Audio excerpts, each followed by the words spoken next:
جس نے الزام لگایا ہوتا ہے اگر وہ جھوٹا پڑتا ہے تو اس کو وہ سزا دی جاتی ہے، ان کو جیل کے اندر دینا چاہیے. تو یہ سوال ہونا چاہیے کس وجہ سے ہوا. میں کہتا ہوں ان کو بھی جیل میں دیں.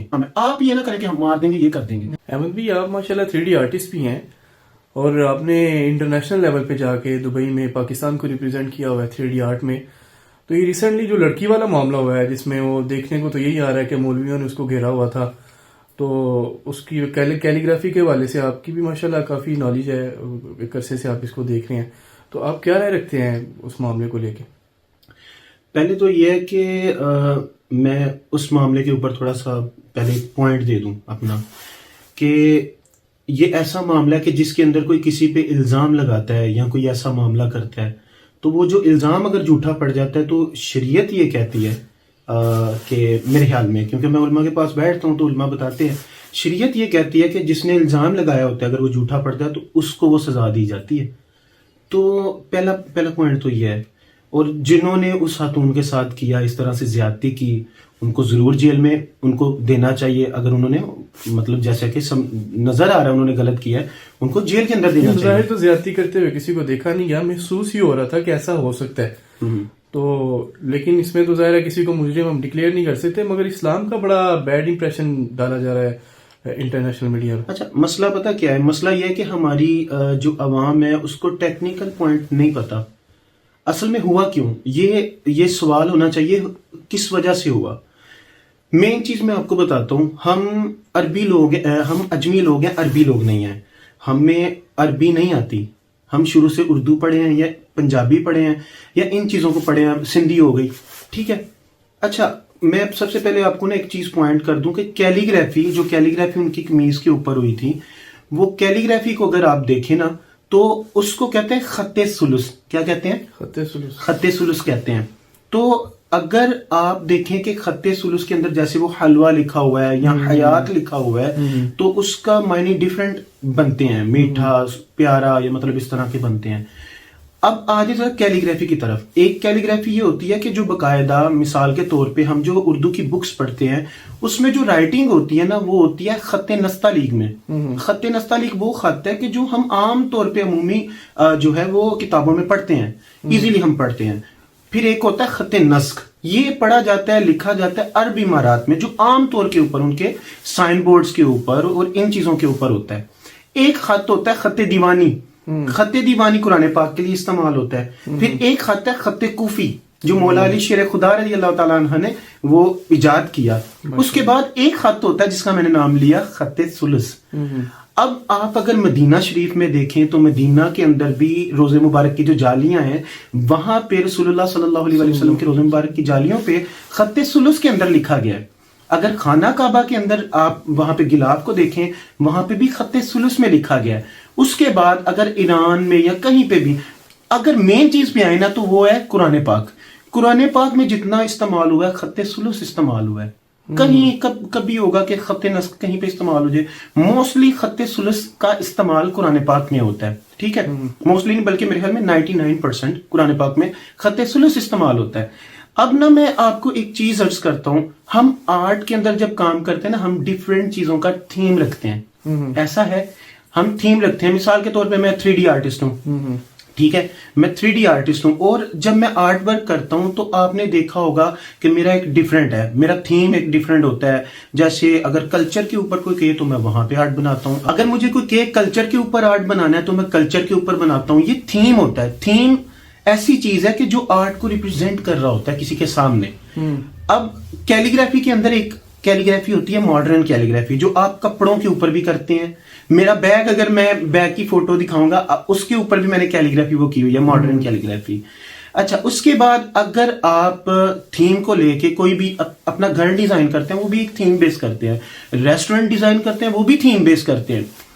اب وہ جو کیلیگرافی ہے نا بیسیکلی لوگوں کو جو مسئلہ ہوا ہے نا وہ چیز جس چیز سے مسئلہ ہوا نا وہ یہ ہے، وہ تھیم ہے. وہ تھیم کس چیز کا ہے؟ وہ قرآن پاک کا تھیم ہے. جس وجہ سے لوگوں کو لگا شاید انہوں نے آیت لکھی ہوئی ہے. اس کے بعد ایک اور مسئلہ تھا وہاں پہ، میں دیکھیں وہ خاتون کے ساتھ بہت زیادتی ہوئی، ٹھیک ہے. ایک اور مسئلہ تھا کہ کیلیگرافی لیئر بائی لیئر ہے، اس کو کہتے ہیں بلینڈنگ ہونا. اس کے بعد ابسٹریکٹ بھی تھی. تو وہ کوئی بھی عام بندہ جو ہے نا اس کو یہی لگے گا یہ بالکل جو ہے قرآن پاک جو ہے نا وہ لکھا ہوگا، کوئی آیت لکھی ہے. ہاں اگر آپ یہی مطلب حلوہ یا اس طرح کی کوئی چیز جو ہے کپڑوں کے اوپر نستعلیق کے اندر لکھ کے لگائیں نا تو لوگوں کو پتا ہوگا یہ اردو لکھی ہوئی ہے. میری بات کو سمجھ رہے ہیں؟ ایک اور چیز ہے، اگر قرآن پاک کی آیات کو ہی آپ نستعلیق کے اندر لکھیں گے نا تو لوگ سمجھیں گے یہ اردو لکھی ہوئی ہے. سمجھے پوائنٹ کو؟ ایک اور آگے چلتے ہیں، میں آپ کو بتاتا ہوں کہ ایک مثال لے لیں. اس حوالے سے تو آپ نے بڑی ٹیکنیکلی جو ہے نا وہ اس کی رائے پیش کر دی ہے، اور کیلیگرافی میں اتنی اقسام ہے تو یہ یقیناً لوگوں کو نہیں پتا ہوگا. تو اس میں جو خاتون کے کپڑوں پہ کیلیگرافی لکھی ہوئی تھی، آیا اس کا قرآن کے ساتھ کوئی لنک بنتا ہے؟ اس حوالے سے کچھ کلیئرنس آپ دے دیں گے تو. نہیں میں جو عرض کر رہا ہوں یہی ہے کہ اس کا پہلے تو لنک کوئی نہیں بنتا، قرآن پاک کے ساتھ کوئی لنک نہیں بنتا. اور اس کی نالج نہیں ہے نا لوگوں کو. دیکھنے والے تو یہی سمجھ رہے ہیں کہ شاید یہ قرآن پاک کی آیات لکھی. میں نے عرض کیا نا کہ ہم لوگ اجمی ہیں. اب اجمیوں کے اندر پہلے کبھی ایسا واقعہ پیش نہیں آیا. اس کے علاوہ بھی آپ لوگوں کو دیکھیں گے، میرے کافی سارے اسٹوڈنٹس ہیں، انہوں نے پینٹ کے اوپر کیلیگرافی کی ہوئی ہے، لیکن وہ ماڈرن کیلیگرافی ہے. وہ ماڈرن کیلیگرافی کے اوپر آپ شدیں مدیں زیریں زبریں اس طرح سے نہیں ڈالتے. اگر آپ اس کو زوم کر کے دیکھیں نا تو آپ کو نظر آئے گا زیر زبر شد مد پراپر طریقے سے ہے. اب مجھے بتائیں، مثال دیتا ہوں، ایک آپ سوٹ پہنتے ہیں، آرمی، ہماری آرمی پاک آرمی جو ہے اس کا ایک سوٹ ہے جو کیموفلیج استعمال ہوتا ہے، ڈیزائن ہوتا ہے، ہم نے دیکھا ہوگا گرین سا، اس میں ڈفرینٹ کلرز ہوتے ہیں. تو وہ جو اگر کیموفلیج ہے اس کی نقل کی کیموفلیج کا کپڑا آپ پہن کے کینٹ میں چلے جائیں گے، آپ پکڑے جائیں گے. وہ کیوں پکڑیں گے؟ کیونکہ آپ کی مشابہت اس چیز کے ساتھ مل رہی ہے. اس کے بعد ایک اور چیز ہے، میں مثال دیتا ہوں، آپ کے بابا کی فوٹو، آپ کے بابا کی فوٹو نہیں، آپ کے بابا کے فیس کی طرح کی فوٹو میں بناتا ہوں، اس کے اوپر میں ڈیول بنا دوں، شیطان بنا دوں، استغفر اللہ، ٹھیک ہے، اور کوئی الٹا سیدھا کچھ بنا دوں اور وہاں پہ کسی جگہ پہ لگا دوں اور کہوں کہ یہ فوٹو ہے، میرا آرٹ ورک ہے. اب کوئی بندہ ایسا گزرتا ہو جو آپ کے بابا کو جانتا ہے اور وہ کہ ہوئے یہ تو ان کے فلاں بندے کے باپ کی فوٹو بنا دی، اب آپ آئیں گے تو کیا مجھے پیار دیں گے؟ آپ تو کہیں گے تو نے میرے باپ کی فوٹو بنائی ہے. کہنے کو تو دیکھیں یہ لینگویج ہے، ایک عربک لینگویج ہے، جیسے پوری دنیا میں کم و بیش 7,000 قسم کی زبانیں موجود ہیں.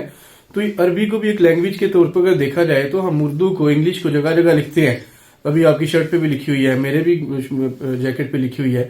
تو یہ اس کو اتنا ہم ہوا کیوں بناتے ہیں؟ کیا یہ مثلا عربی کو لے کے کوئی ادب والا پہلو، چونکہ آپ نے بتایا جیسے مولویوں سے، علماء اکرام کے ساتھ بھی بیٹھنا ہوتا ہے، تو کیا یہ اس میں کوئی ادب کا پہلو ضروری ہے تو یہ لینگویج، تو ادب کیوں اس میں ایسا کیوں ضروری ہے؟ دیکھیں قرآن پاک تو آپ نے بھی پڑھا ہوگا، پڑھا ہے نا آپ نے قرآن؟ میں نے بھی پڑھا، میں نے تھوڑا سا حفظ بھی کیا ہوا ہے الحمدللہ. اب اگر آپ قرآن پاک کھولیں، تو ہمارے سارے مسئلے ہی ختم ہو جاتا ہے. قرآن پاک کی سورۃ الحج کی آیت نمبر ہے 32، یہ آپ خود بھی کھول کے دیکھیں. اللہ تعالیٰ اس میں فرماتا ہے، جس کا مضمون مفہوم ہے کہ جو اللہ تعالیٰ کی نشانیوں کی، قرآن پاک بھی نشانی ہے، اللہ تعالیٰ کی نشانیوں کا ادب و احترام کرتے ہیں، مضمون مفہوم ہے، ان کے دل صاف ہوتے ہیں، اللہ ان پہ کرم بھی کرتا ہے اور ان کے دل اور صاف کر دیتا ہے، ان کے ایمان پختہ کر دیتا ہے. دیکھیں ہمارا جو اسلام ہے، سب سے پہلا ہمیں کرینہ ہی ادب کا ملتا ہے، ماں باپ کا ادب، بڑوں کا ادب. تو قرآن پاک تو ایسی چیز ہے کہ جس کا ادب ہمارے اوپر لازم ہے. اب کیسے؟ اگر کوئی بندہ قرآن پاک کی مشابہت، وہ تھیم کو لے کے قرآن پاک کا آج یہ کر رہا ہے، اگر کل کو کوئی اٹھ کے آیات کو معاذ اللہ استغفر اللہ لکھ دے، میں تو اس کے بھی خلاف ہوں. جو کئی درباروں کے اوپر جو وہ ملنگ سے بیٹھے ہوتے ہیں، انہوں نے وہ جو پہنا ہوتا ہے، میں کہتا ہوں ان کو بھی جیل میں دیں تاکہ وہ بھی نہ پہنے. ٹھیک ہے، اگر اس سے پہلے آپ قومیں دیکھ لیں، عیسائیوں کے اندر، کرسچینٹی کے اندر کیا ہوتا ہے کہ ان کے نزدیک سلیب جو ہے نا وہ بہت قابل احترام ہے ان کے لیے. ٹھیک ہے، لیکن کچھ گورے کیا کرتے ہیں، بلکہ بہت سارے گورے ان کے انڈر گارمنٹس کے اوپر وہ نشان بناتے ہیں. ہندو جو ہیں وہ لفظ اپنا بولتے ہیں، جو ہندوانہ لفظ بولتے ہیں، وہ میں بولنا نہیں چاہتا، وہ لفظ وہ اپنے کپڑوں کے اوپر اس طرح سے لکھتے ہیں. بھائی جبکہ علماء نے، اگر کوئی کہتا ہے نا کہ ہمیں بتایا نہیں گیا یہ ایسا ہے، تو علماء کے فتوے موجود ہیں. علماء نے کہا ہوا ہے کہ آپ کوشش کریں قرآن پاک جیسی کوئی وہ اس طرح کی چیز جو ہے نا وہ مشابہت بھی رکھتی ہو، وہ بھی کپڑوں پہ نہ کریں. ہاں لیکن جو لوگوں نے کیا، لوگوں کو بہت ساری اویئرنیس دینے کی ضرورت ہے. احمد بھائی سوشل میڈیا پہ تو آپ مولویوں کو خوب جو ہے نا نشانہ بنایا جا رہا ہے کہ ان کو تو قرآن پاک پڑھنا ہی نہیں آتا, ان کو تو کیلیگرافی کا پتہ ہی نہیں ہے, تو یہ ان کو ہوش ہی نہیں ہے کہ جی دیکھو اس نے آرٹ بنائی ہوئی ہے ایک, تو اس کے خلاف یہ فتوے دینے لگ گئے ہیں, تو یہ تو اس کو قتل کر دیں گے. تو ایسا اچھا اس کی کیا حقیقت ہے, آپ نے بھی یقیناً دیکھا ہوگا. مجھے ایک تو ہنسی بھی آتی ہے اور ایک نا تھوڑا سا یہ بھی ہوتا ہے کہ یار کاش کہ ہم ان چیزوں کو سیکھیں, قرآن کو سیکھیں. اب جو سوشل میڈیا کے اوپر وہ لکھ رہے ہیں نا, دیکھو جی ایک پوری مطلب یہ ہمیں فتوے لگاتے ہیں, یا اس طرح حلوہ لکھا ہوا تھا تو یہ مطلب اس کو لے کے میں حیران تھا کہ میں نے جس بندے کی پوسٹ دیکھی نا, اس نے گوگل ٹرانسلیٹ سے لیا ہوا تھا حلوہ کا مطلب میٹھا ہے. ایک نے لکھا ہوا تھا حلوہ کا مطلب خوبصورت ہے, ایک نے لکھا ہوا تھا حلوہ کا مطلب خوبصورت لڑکی ہے. اب ان کے اپنے ہی معاملات نہیں ملتے, ایک بندہ گوگل ٹرانسلیٹ سے لے رہا ہے اور وہ سوشل میڈیا پہ بیٹھ کے وہ کہہ رہا ہے کہ ایسے ہے ویسے ہے, ایون کہ اس کی بھی لینگویج نہیں ہے. چلیں چھوڑے, میں اگر یہی بندے سامنے بٹھا دے, میں ذاتی طور پہ ایک آرٹسٹ ہوں چھوٹا سا, میں کوئی نہ عالم دین ہوں, مجھے کیونکہ علم ہے آرٹ کا, میں وہ عرض کیا ہے, میں ان کو سامنے بٹھاتا ہوں, میں ان کو کہتا ہوں قرآن پاک اوپر سے دیکھ کے پڑھ کے سنا دو, پڑھ کے سنا دو. کل اور کل کے اندر ان کو فرق نہیں ہوگا, کاف موٹا کاف اور بریک کاف, وہاں پہ یہ فرق نہیں کر پاتے. ان شارٹ ہم اس کو بات کو کلوز کرنے کی طرف آتے ہیں کہ آیا جو خیر جو یہ خاتون نے قمیض پہنی ہوئی تھی, اس کا فیل زیادہ برا تھا یا جو یہ پبلک نے اس کے ساتھ کیا ان کا فیل زیادہ برا؟ دیکھیں خاتون کو تو پہلی بات یہ ہے کہ اس طرح کا لباس پہننا نہیں چاہیے. بالکل ایسے ہی, ٹھیک ہے, کیونکہ دیکھیں تھیم قرآن پاک کی طرف جاتا ہے, تو آج اگر کسی نے پہنا, کل کوئی معاذ اللہ, کیونکہ یہ ہو چکا ہے لوگوں نے, میں کچھ فوٹوز جو ہے نا وہ دیکھے, میں حیران ہوں. یہاں پہ میں ایک اور چیز بتا دوں, سعودیہ کے اندر آج سے کچھ عرصہ پہلے ایک خاتون ماڈل نے کلمے والی وہ پہنی ہوئی تھی شرٹ پورے جسم کے اوپر. ہم ہی پاکستانیوں نے, یہی سوشل میڈیا نے ان کو تنقید کا نشانہ بنایا تھا. فٹ بال پہ بھی کلمہ لکھتے تھے جی, ہم لوگوں نے ان کو کرٹیسائز کیا تھا. اب اگر ہم کہ کویت والے یہ کرتے ہیں وہ کرتے ہیں, بھائی کویت کے اندر بھی خط نسق استعمال کرتے ہیں, اس طرح کی چیزیں نہیں کرتے. اگر یہ کوئی برانڈ ہوتے ہیں, چھوٹے چھوٹے برانڈ ہوتے ہیں, ٹھیک ہے. اور رہی بات خاتون کے استعمال کرنے کی, اگر وہ خاتون آج استعمال کرتے, اس نے شاید آپ نے ویڈیو میں, شاید میں تو تھوڑی سی ویڈیو دیکھی ہے, خاتون نے کہا ہے کہ میں اس طرح کا لباس نہیں پہنوں گی, اس وجہ سے اس نے توبہ مطلب سوری کہا ہے. یہ نہیں کہ علماء نے کہا تم نے گستاخی کی ہے, میں نے جو ذاتی طور پہ دیکھا ہے اور میری بات ہوئی ہے ان سے, وہ کہتے ہیں ہم نے اس وجہ سے نہیں کہا کہ گستاخی, اس نے گستاخی کی نہیں ہے. ٹھیک ہے, اصل میں اس کی جو غلطی یہ تھی کہ وہ اس طرح کا پہن کے آئی تھی جو مشابہت رکھتا ہے. ٹھیک ہے, ہمیں یہ کلیئر کرنا چاہیے پوائنٹ. اور دوسری بات یہ کہ یار مجھے یہ بتائیں کہ جیسا کہ میں نے بتایا کہ آپ کے والد کے فیس کی طرح ملتی جلتی آرٹ میں بنا دوں کہ اس طرح, تو کیا آپ کہیں گے؟ اچھا, ایک اس کا تو غلط ایک تھا نا, لیکن ہماری عوام نے جو کیا اس کے ساتھ وہ بالکل غلط تھا. اس کے لیے تو یہ ہے کہ بھائی جس بندے کو وہ پوائنٹ کر رہے ہیں ویڈیو میں تو سب کے پاس ہوگا, ان کی لوکیشن یا جو بھی ہمارے اداروں کے پاس معاملات ہوتے ہیں ان کو دیکھیں اور ان کو بھائی ان کو گرفت میں لیں کہ آئندہ کے لیے سبق ہو کہ بغیر سوچے سمجھے کسی عالم کے ساتھ یا کسی معاملے. اچھا, گستاخی کا جو معاملہ ہوتا ہے نا, یہ کسی کے اوپر کیس ہوتا ہے, یہ ڈی ایس پی لیول کا جو میرے خیال میں جو آفیسر ہوتا ہے نا وہ اس کو طے کرتا ہے. ٹھیک ہے, تو عام عوام کو کوشش کرنی چاہیے کہ ان چیزوں کو اپنے قانون کو اپنے ہاتھ میں نہ لے. پولیس کو بلائے, اگر ایسا کوئی معاملہ ہے پولیس کو بلائے, پولیس کا کام ہے. آپ یہ نہ کریں کہ ہم مار دیں گے, یہ کر دیں گے. عام عوام تھی جو اس کے ارد گرد گھیرا تنگ کر رہی تھی. تو بعد میں میری نظر سے بھی ویڈیو گزری ہے کہ علماء کرام تو اگر تھے تو وہ تو اس میں پولیس اسٹیشن میں تھے, تو وہ تو خیر اس کو کلیئر کروانے کی کوشش کر رہے ہیں. میں نے دیکھا ہے وہ اسپیسیفک جماعت کو ٹارگٹ کیا جاتا ہے, ٹی ایل پی وغیرہ کو, اور دوسرے کوئی اور بھی مسلک کے بیٹھے ہوئے تھے. جو بھی ہوا یہ ہے کہ جب انہوں نے پکڑ لیا, اب وہ کہتے ہیں وہ سارے کے سارے جاہل تھے. ہماری وہ پولیس والی بہن جو ہیں ان کو بھی نہیں تھا پتا کہ حلوے کا مطلب کیا ہے.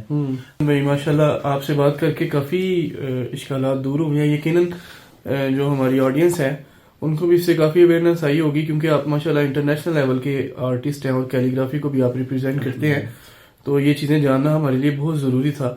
اچھا, اس پہ آخر پہ یہ آپ بتائیں کہ آپ اس حوالے سے پبلک کو کیا میسج دینا چاہتے ہیں؟ یار میں تو یہی کہوں گا کہ آپ ماڈرن کیلیگرافی کریں کہ جو سمجھ میں بھی آتی ہو, زیر زبر شد مد اس طرح نہ کریں کہ لوگوں کو گمان پیدا ہو.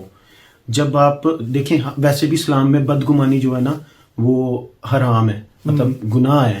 ٹھیک ہے، نہ آپ بدگمانی کرنے دیں، نہ کوئی بندہ اس طرح کا عمل کرے کہ کسی کو بدگمانی ہو. ٹھیک ہے، کوشش کریں کہ ایسا کوئی بھی معاملہ ہوتا ہے ان علماء کے پاس بیٹھیں جو اتھینٹک ہے، جو علماء آپ کو دین پڑھاتے ہیں. کسی عام بندے کے پاس جا کے نا اس کی باتوں میں نہ آ جایا کریں. ہم کیونکہ ایسی قوم ہے کہ روڈ بنتا ہو نا، ہم اپنے کام چھوڑ کے نا تو پتہ یہ کرتے ہیں وہ روڈ کو دیکھتے ہیں بند کیسے رہا. اب ایمن کے لینا دینا کچھ نہیں ہوتا. کوشش کریں کہ اپنا وقت جو ہے علماء کے ساتھ بیٹھ کے سرو کریں. جزاک اللہ، تھینک یو سو مچ.